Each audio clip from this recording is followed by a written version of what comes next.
Bom, gente, então, boa noite. Hoje nós vamos dar prosseguimento à aula de prática civil. Nós vamos ter um conteúdo novo, que é a questão do agravo interno, que é um recurso previsto no Código de Processo Civil, no artigo 1021. Então, o que acontece? O agravo de instrumento, desculpe, o agravo interno, ele está previsto lá no artigo 1021 do CPC, que determina expressamente que cabe agravo interno das decisões monocráticas proferidas pelo relator. Nesse aspecto, quais são, então, as decisões monocráticas, né? São aquelas decisões em que o recurso interposto, ele não é levado a julgamento pela Câmara ou pelo colegiado. Quem julga aquele determinado recurso é o próprio relator. Ele profere uma decisão sozinho, ele profere uma decisão de forma monocrática. E contra essa decisão monocrática, o recurso cabível com a finalidade de reformar a decisão monocrática se chama, então, agravo interno, certo? O agravo interno, ele possui, como eu falei para vocês, a finalidade de reforma da decisão monocrática, vai permitir que o relator, assim como a Câmara, faça a reanálise, né, das eventuais provas que tenham sido juntadas e que tenham sido interpretadas de forma monocrática pelo relator. O prazo para interposição desse recurso continua aquele prazo geral, que é um prazo de 15 dias, que é a regra geral lá do artigo 1003, parágrafo 5º do CPC. Observadas aquelas situações, aquelas hipóteses em que o prazo para recorrer será contabilizado, então, em dobro. Em relação a esse agravo, ele é um agravo que permite o exercício do juízo de retratação. Então, o que acontece? Quando a gente interpõe um agravo interno, a gente expõe para o relator as razões do nosso inconformismo. A gente vai explicar por que a gente não concorda com a conclusão que o relator adotou para o julgamento daquele recurso. O relator, ao ler os nossos argumentos, os nossos fundamentos, ele pode ler e se arrepender da decisão que ele proferiu e pode, então, informar que ele vai exercer o juízo de retratação. Isso significa que ele se reconsidera a decisão que ele havia proferido. Ao reconsiderar a decisão que ele tinha proferido, ele vai encaminhar aquele recurso para que a Câmara ou para que o colegiado julgue, então, de forma coletiva, para que a Câmara ou o colegiado profiram um acórdão julgando aquele recurso.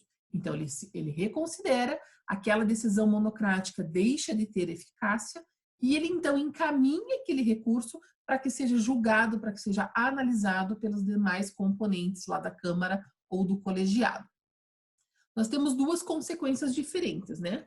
Se o relator, então, se retrata, o agravo interno, ele perde o objeto, porque não sobra mais decisão monocrática para ser reformada. Entretanto, o relator, ele pode entender que aquela decisão monocrática que ele proferiu está correta, que ela não deve ser modificada. E ao manter a decisão monocrática, ele encaminha, então, o agravo interno, para que o agravo interno seja julgado pela Câmara ou pelo colegiado. Então, nós temos consequências diferentes para quando o relator se retrata e para quando o relator mantém os termos da decisão monocrática. Esse é um recurso que ele tem duas folhas, né, de interposição. A primeira folha, que a gente endereça ao relator do recurso, então, a gente vai nominar, colocar inclusive o nome do relator. E a segunda folha, que pode ser endereçada tanto para o Egrégio Tribunal de Justiça, ou quando vocês quiserem colocar lá a 12ª Câmara Civil do Egrégio Tribunal de Justiça. Então, aqui vocês podem colocar uma das duas formas. Esse recurso, ele não exige a qualificação das partes, então eu posso simplesmente colocar o nome de quem está recorrendo e informar que a parte já está qualificada nos autos. Quais seriam os autos? Ela já está qualificada no recurso originário. Então, se eu tinha um agravo de instrumento e o relator julgou aquele agravo de instrumento, proferiu uma decisão monocrática, eu vou informar no meu novo recurso, no agravo interno, eu vou informar que o agravante já está qualificado em que autos? Nos autos de agravo do instrumento. Se eu tinha um recurso de apelação e nessa apelação foi proferida uma decisão monocrática, e eu não concordo com a decisão monocrática, quero interpor um agravo interno, o meu agravo interno vai ser endereçado a quem? Ao relator daquela apelação, e eu vou dizer que o agravante já está qualificado aonde? Está qualificado nos autos de apelação. Então, eu sempre indico que a parte recorrente, o agravante, está qualificado naquele recurso originário, naquele recurso onde foi proferida, então, a decisão monocrática.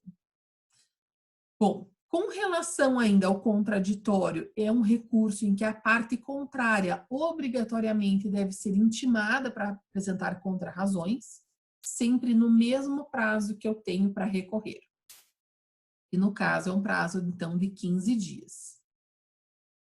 Bom, o agravo interno, ele tem uma característica bem especial que foi incluída no novo CPC, que é a previsão de fixação de multa para quando o recurso for manifestamente inadmissível ou quando ele for manifestamente improcedente. Isso foi uma escolha do legislador, né, no sentido de inibir a interposição desse recurso com o intuito, de certa forma, de postergar o julgamento final. Então, acaba funcionando como um desestímulo para que o agravante ele só interpõe, então, o agravo interno quando ele entende que existem grandes chances daquele recurso ser provido. Porque se existir risco, se for algo totalmente sem fundamento, a parte ela pensa duas vezes, porque existe, então, a possibilidade da fixação da multa. Claro que para essa fixação da multa, não basta que o recurso não seja provido. Ele tem que ser, gente, manifestamente inadmissível ou tem que ser manifestamente improcedente. E tem um segundo critério. Esse entendimento sobre ele ser manifestamente inadmissível e improcedente tem que ter sido proferido em decisão unânime. Se existir um desembargador que tenha proferido um voto vencido, a multa já não pode ser fixada. Essa multa, ela é fixada num percentual de 1% a 5% do valor atualizado da causa. E se eu ficar insatisfeito com a decisão que julga o agravo interno, para o que eu possa recorrer para as instâncias superiores, eu sou obrigada a depositar o valor dessa multa, sob pena dos demais recursos não serem, então, admitidos. A exceção que existe é para a fazenda pública ou para o beneficiário da gratuidade, em que nessas hipóteses, o depósito da multa, ela fica condicionada para a fase final, então lá para o final do processo. Então, eu posso sim recorrer para as instâncias sem o depósito dessa multa, porque o CPC expressamente dispensa o pagamento da multa para quando a parte agravante é fazenda pública ou beneficiário, então, da gratuidade. Bom, dando prosseguimento, nós temos a questão, então, aqui fazendo aqui relembrando algumas questões, né? Então, quando a gente tem uma decisão monocrática, nós temos sempre que fazer aquela análise.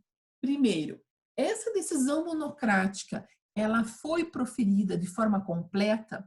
É uma decisão que analisou todos os pedidos formulados pela parte? É uma decisão que analisou os pedidos de forma clara, fundamentada, né? Houve o pré-questionamento das matérias necessárias? Então, e declarou de ofício todas as matérias de ordem pública? Nós temos, então, uma decisão completa. Se a decisão contém um vício, nós vimos que, contra o vício, o recurso cabível para sanar essa questão vai ser os embargos de declaração.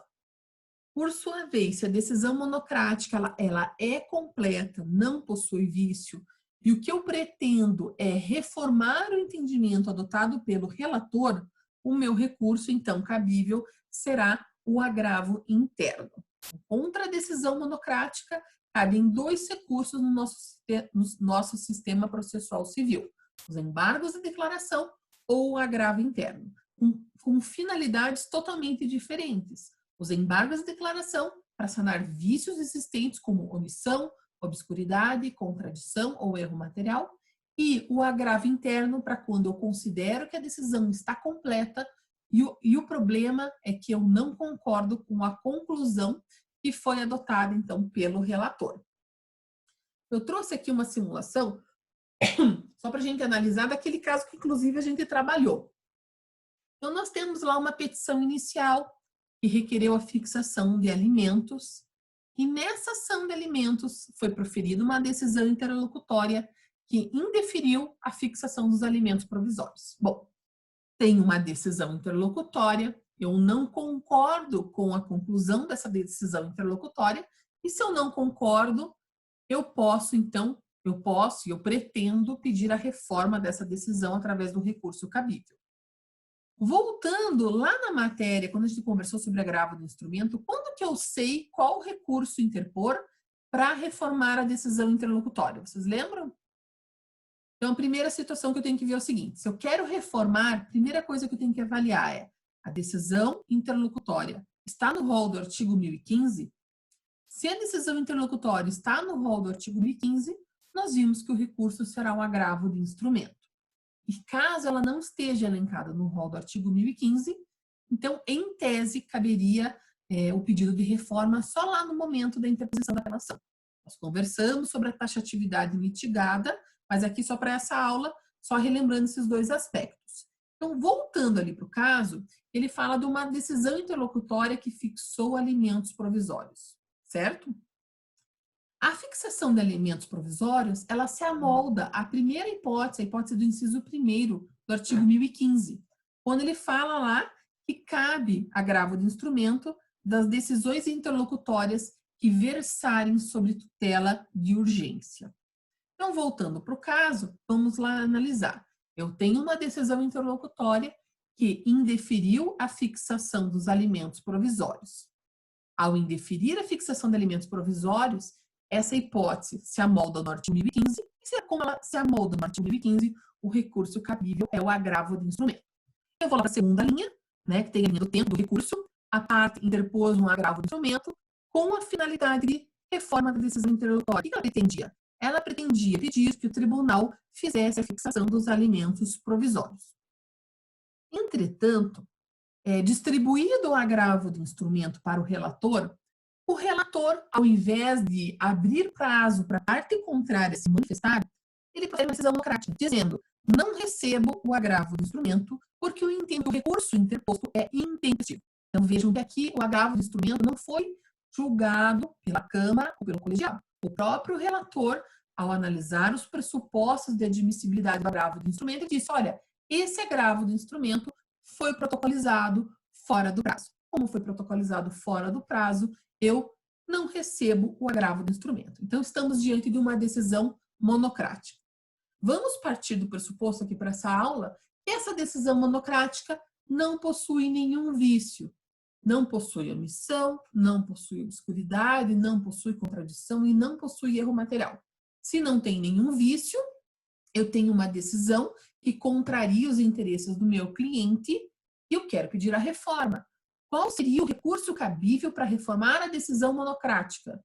É o agravo interno. O agravo interno, ele é protocolizado, voltando ali para a linha do tempo, ele é protocolizado e juntado dentro dos próprios autos do agravo do instrumento. Então, eu vou protocolizar o agravo do instrumento dentro lá do meu recurso originário e eu vou dizer: relator, eu não concordo com a decisão interlocutória. Tem um errinho de digitação ali, tá? Com C. Eu não concordo com a decisão interlocutória, eu quero que ela seja reformada. Quero que reforme a decisão interlocutória para quê? Eu quero que o agravo do instrumento seja recebido. Mas por que eu quero que ele seja recebido? Porque eu entendo que ele é tempestivo. Daí eu teria que trazer os argumentos do porquê eu entendo que aquele agravo do instrumento é tempestivo. Então, por exemplo, olha, você não verificou que a parte é representada pela Defensoria Pública. E, portanto, eu não tinha 15 dias úteis para interpor agravo do instrumento. Eu tinha 30 dias úteis. Poderia, por exemplo, ser esse o fundamento. No meu agravo interno, eu vou expor as razões do meu inconformismo. Eu vou explicar por que aquela decisão monocrática está errada, quais são os fundamentos que demonstram que ela merece, então, ser reformada. Interposto o agravo interno, o relator porque eu endereço o agravo interno para o relator. O agravo interno chegou para o relator ele vai abrir prazo para que a parte contrária apresente contrarrazões ao agravo interno, lá naquele mesmo prazo de 15 dias.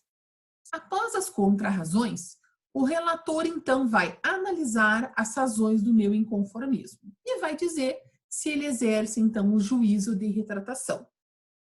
Ele pode ler o meu recurso e dizer, olha, você tem razão.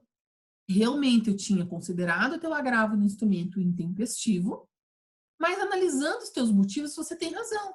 O teu cliente, o agravante, ele é representado pela Defensoria Pública e, portanto, ele não tinha apenas 15 dias úteis para recorrer, ele tinha 30 dias para recorrer. E você protocolizou o agravo do instrumento no 20º dia, portanto, o teu agravo do instrumento é sim tempestivo. Então, o relator ele pode tomar duas atitudes. Ele pode reconhecer que ele errou e se retratar. E se ele diz o agravo do instrumento é tempestivo, sobrou decisão para ser reformada, não sobra mais decisão monocrática para ser reformada. O que vai acontecer? O meu agravo interno vai perder o objeto. E o processo volta lá para o início, para que o relator analise agora se aquela decisão interlocutória do juiz de primeiro grau deve ou não ser reformada. Ele volta para a análise originária, ele se retrata, ele considera que o agravo do instrumento é tempestivo e agora ele vai dar andamento ao recurso para analisar se os alimentos provisórios devem ser fixados ou não. Mas nós temos uma outra possibilidade, a possibilidade em que o relator não exerce o juízo de retratação. Quando ele não se retrata, o que ele faz? Ele vai marcar dia para julgamento deste recurso, para que os demais componentes da Câmara ou do colegiado possam analisar a matéria que eu estou trazendo no meu agravo interno. E aí, neste momento, será proferido um acórdão julgando o agravo interno. Nesse acórdão, o que os demais componentes vão analisar? O agravo do instrumento era tempestivo ou é intempestivo? O relator tem razão ou não? E aí podem vir duas novas decisões. Uma decisão concordando com o relator, dizendo que o relator está correto e realmente ele não tem o prazo lá, realmente o agravo do instrumento é intempestivo, então o relator está correto. E aí, o que faz? O agravo do instrumento vai ter o seu segmento, ele vai ser negado o provimento. Entretanto, se os demais componentes entenderem que o relator não está com a razão, eles vão reformar a decisão monocrática, vão dar provimento ao agravo interno para dizer o quê? O agravo do instrumento lá originário era sim tempestivo. Relator, você está sendo obrigado a receber o agravo do instrumento e agora analise a questão dos alimentos provisórios. Tudo bem, gente? Conseguiram compreender essa questão? Alguma dúvida aqui? Posso dar prosseguimento? Então tá. Eu vou passar agora para a parte da peça, tá certo? Passando então a falar da estrutura do agravo interno, como eu comentei com vocês, o agravo interno ele é endereçado ao relator daquele determinado processo. Então, eu vou colocar exemplo, relator fonte do saber da 4ª Câmara Civil do Tribunal de Justiça ou da 10ª Câmara Criminal do Tribunal de Justiça. Eu vou fazer ali a identificação do relator que proferiu aquela decisão monocrática. Vou indicar o número dos autos. Que número dos autos são esses? É o número do recurso originário.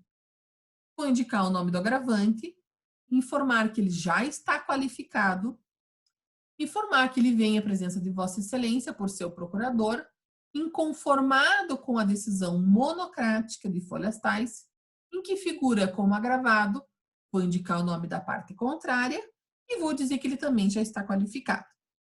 Vou indicar o nome do meu recurso, que é o agravo interno, e o artigo que fundamenta esse recurso, que é o artigo 1021, tá certo? E aí, eu peço o que para a Câmara? Eu peço para que a Câmara desculpe, para que o relator receba o recurso e remeta as razões para a Câmara, para que a Câmara reforme a minha decisão, aquela decisão monocrática agravada, certo? Finalizo essa primeira folha pedindo, nesses termos, pede deferimento, o local e a data, lembrando que a data é sempre o último dia do prazo, e finalizo com o nome do advogado, a OAB, né, e o estado, enfim, e o número da OAB. Na segunda folha, eu endereço já para o Tribunal de Justiça. Então, vou colocar lá, Egrégio Tribunal de Justiça, daí vou indicar o estado, né? Indico ali o nome do agravante e o nome do agravado. Nessa segunda folha, eu não preciso fazer novamente a qualificação, basta que eu indique o nome completo das partes e faço aquela saudação, eméritos julgadores. Opa, desculpe que eu saí sem querer, que eu dei um zoom e passou para outra página. Deixa eu voltar aqui. Faço a saudação, eméritos julgadores, e já inicio ali, então, o nosso primeiro tópico, que é o tópico da tempestividade. Como nos outros casos que a gente sempre trabalhou. Vou informar que o prazo é de 15 dias, com fundamento no artigo 1003, parágrafo 5º do CPC. Vou indicar qual é a data da intimação, quando que o prazo começa e quando que o prazo termina. O segundo item é o item síntese dos fatos, em que eu vou nominar as partes como agravante e agravado e vou fazer um breve resumo dos fatos. Aqui, gente, levando em consideração aquele exemplo que eu dei para vocês ali da questão dos alimentos, vocês acham que nesse tópico síntese dos fatos eu preciso ficar explicando quanto que a criança gasta, quanto que o pai ganha? É esse o objeto do meu agravo interno? Não, não é. O objeto do meu agravo interno aqui é o quê? É discutir se o meu agravo de instrumento foi protocolizado no prazo ou não. Se ele é tempestivo ou não. Então, eu não preciso aqui ficar entrando em detalhes de quanto a criança gasta, quanto o pai ganha. Eu posso fazer uma síntese dos fatos bem genérica, falando, olha, houve uma ação de alimentos, foi pedida a fixação, o juiz de primeiro grau indeferiu a fixação dos alimentos e, inconformado com essa decisão, houve uma interposição de um agravo de instrumento. Então, vejam que aqui, nesse exemplo que eu passei para vocês, a síntese seria realmente bem curta. O próximo tópico é o tópico da decisão agravada, onde eu vou transcrever as razões, né, o conteúdo da decisão monocrática. Aí eu passei de volta, saí da folha, gente. Desculpe. E agora? Desculpem, eu vou ter que mudar, só um pouquinho.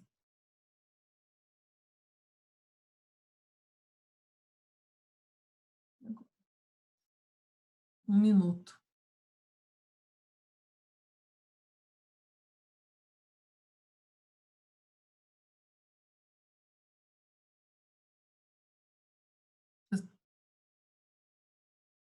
Só um pouquinho que deu problema aqui.